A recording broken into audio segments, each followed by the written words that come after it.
Canada's economy has grown a lot in recent years. Our cities are bigger. Our workforce is larger. Government spending up. Immigration at record highs. And yet, for the average Canadian, something's not adding up. Because when you zoom in on what really matters, how much economic output there is per person, the story isn't one of growth. It's one of stagnation. Real GDP per capita in Canada has barely moved since 2015. In fact, adjusted for inflation, the average Canadian today is slightly poorer than they were 5 years ago. So what happened? And more importantly, could it have been avoided?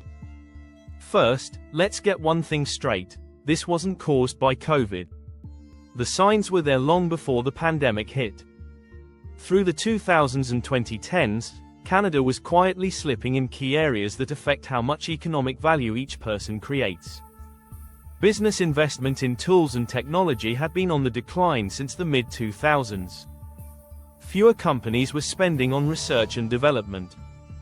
Our productivity, that is, how much each worker could produce, was falling behind countries like the US, Germany, and even Australia.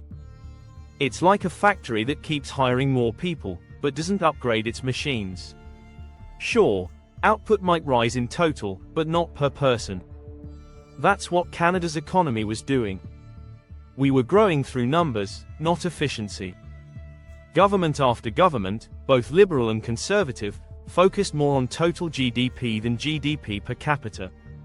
And that meant policies that favored population growth, consumption, and redistribution, but not necessarily productivity or investment.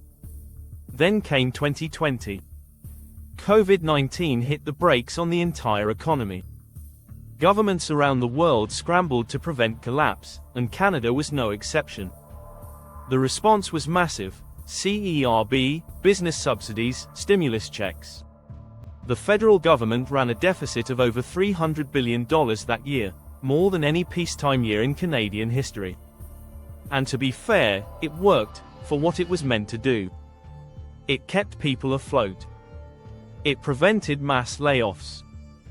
It kept total GDP from falling off a cliff. But what it didn't do, and maybe couldn't, given the urgency, was address the deeper issue that had been building for years.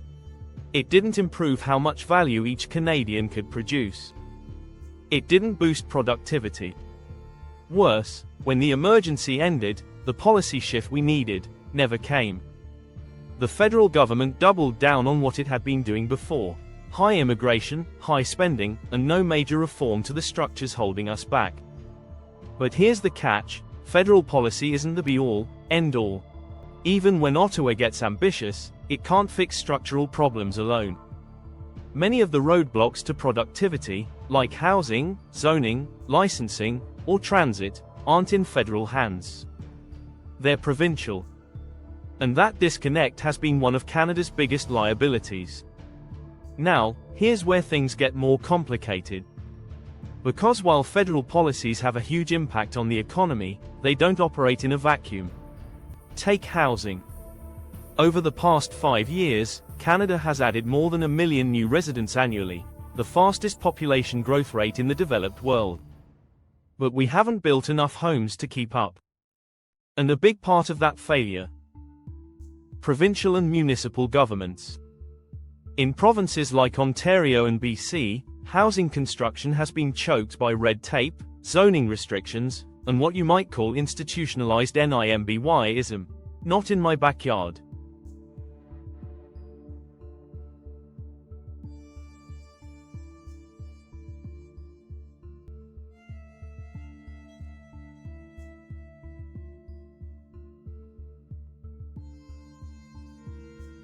The federal government can offer incentives. It can remove the GST on rental builds. It can put billions on the table. But unless provinces and cities update their zoning laws and streamline their approval systems, nothing moves. That's the deeper issue. Ottawa can only propose. Provinces have to execute.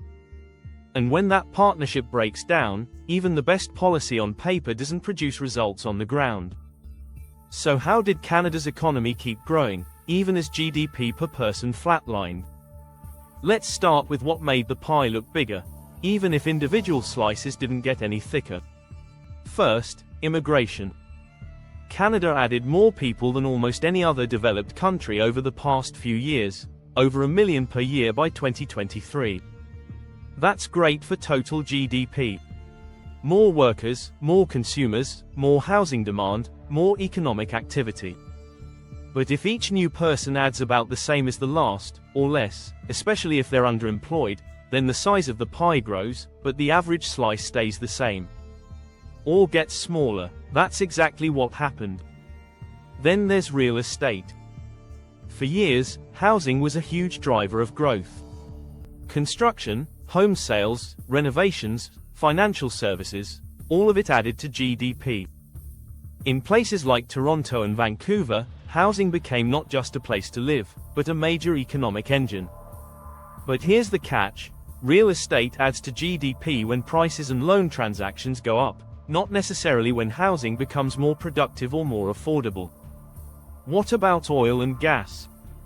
Canada is one of the largest energy exporters in the world. Shouldn't that be lifting us up? Yes, the oil and gas sector has contributed massively to total GDP, especially in the 2000s and early 2010s when prices were sky high. Alberta, in particular, saw record income and investment during the oil boom. But oil is capital heavy, not labor heavy. You can generate a lot of economic output without creating a lot of jobs. Great for GDP. Less so for GDP per person. And the benefits are regional. Alberta and Saskatchewan gain the most, while provinces like Nova Scotia or Ontario gain far less. Could deregulation fix that? Maybe temporarily. But global demand is shifting. Climate rules, carbon tariffs, and ESG requirements are tightening. Sprinting toward more oil output might work in the short term, but it leaves us exposed long term. And still, none of it solves the core issue: productivity. Oil can boost national numbers, but it doesn't necessarily boost wages, affordability, or per-person prosperity. So what's left? We've leaned heavily on population growth, housing, and consumption. Not exports. Not innovation. Not productivity. In fact, Canada now invests less per worker than almost any other developed country. It's like expanding your restaurant staff but not adding any new stoves or tables. Sure, you can serve more customers, but not efficiently. Everyone's just bumping into each other. Now, both major strategies recognize that Canada's economy isn't delivering for the average person. One strategy emphasizes long-term public investment in housing, innovation, clean tech, and skills training. The other calls for deregulation, lower immigration, and faster private sector growth. But both rely on a crucial variable that's often overlooked: provincial buy-in. Let's take housing. You can promise 500,000 homes a year federally, and there are plans to do just that. But provinces and municipalities control zoning, density, permits, and building codes. Without their cooperation, those federal targets are just numbers. Now here's where the debate gets interesting. Some argue we should simply let the market fix it, cut red tape, reduce taxes, and let developers respond to demand. And to a point, that's true. Developers already want to build. If zoning were reformed, land repurposed, and permits issued faster, private builders could scale up supply in ways governments can't match. But there's a catch: because the free market can't operate when governments have locked up the rules of the game. In most cities, low-density zoning still covers the vast majority of residential land. Projects that do get approved face delays, political pushback, and inflated costs. So the problem isn't that the market doesn't want to build, it's that the rules don't let it. That's why the real solution isn't market or government. It's both. The market can do the building. But it needs governments to clear the runway, fix zoning laws, fund infrastructure, and move approvals faster. In return, governments should focus on building what the market won't: affordable rentals, co-ops, supportive housing, and units for those most at risk of being left behind. And there are signs of that thinking beginning to take root.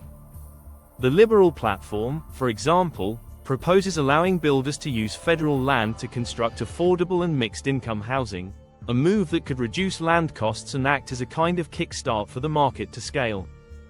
That's the hybrid model: government clears space and lowers risk, and the private sector brings speed, scale, and capital. But again, none of this works without alignment. If Ottawa loosens funding rules, but provinces block projects locally, nothing changes. If provinces demand more workers, but won't build homes, things only get worse. No matter what's promised federally, policy only works when all levels of government are pulling in the same direction. And here's what both approaches ultimately depend on: execution. Because even the most ambitious plan falls apart when the delivery system isn't coordinated. You can fund worker retraining federally, but if provinces don't fast-track credentials, those workers sit on the sidelines. You can boost immigration levels to address labor shortages, but if provinces don't scale housing or infrastructure, you increase demand without increasing capacity. Canada's biggest challenge isn't just policy, it's policy misalignment. A gap between what one level of government designs and what another fails to deliver. So the key to improving GDP per capita isn't just choosing the right strategy, it's getting all levels of government to pull in the same direction. Canada's economy has grown, on paper. But when you dig beneath the surface, the picture changes. Yes, total GDP has gone up. Our population has surged. But GDP per capita, the real measure of how much wealth each person is producing, has stagnated.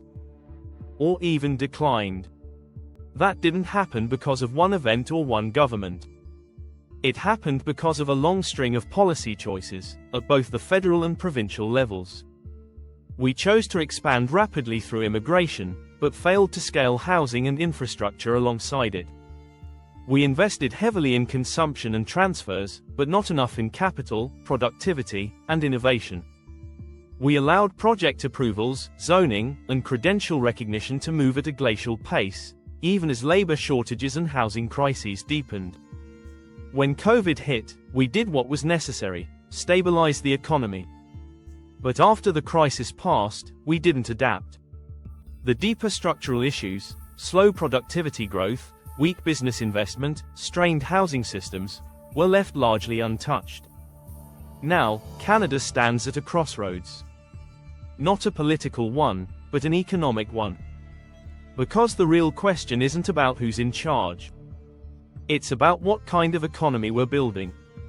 Do we want to keep growing by adding more people, hoping the size of the economy eventually lifts all boats? Or do we want to grow smarter, by making each worker more productive, each system more efficient, and each dollar go further? Neither path is easy. But only one of them raises real living standards in the long run.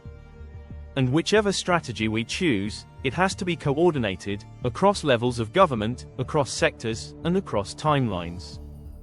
Because when provinces request more workers but stall housing approvals, when the federal government funds training but credentials go unrecognized, or when investment is promised, but the groundwork isn't laid, the gap between economic growth and personal prosperity only grows wider.